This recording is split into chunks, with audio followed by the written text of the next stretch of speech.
أعوذ بالله من الشيطان الرجيم. بسم الله الرحمن الرحيم.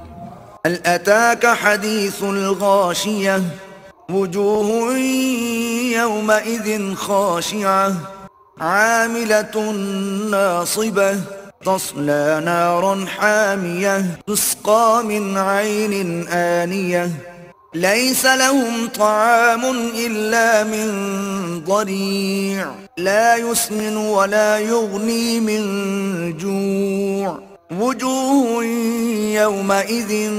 ناعمة لسعيها راضية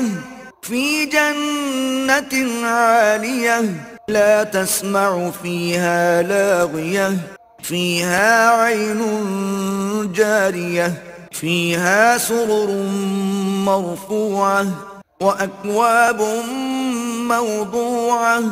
ونمارق مصفوفة وزرابي مبثوثة أفلا ينظرون إلى الإبل كيف خلقت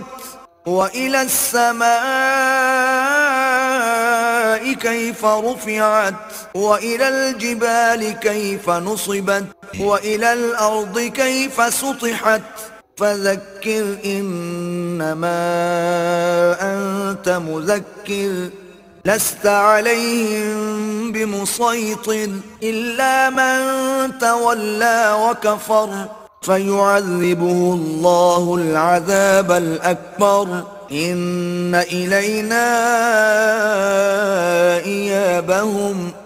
ثم إن علينا حسابهم.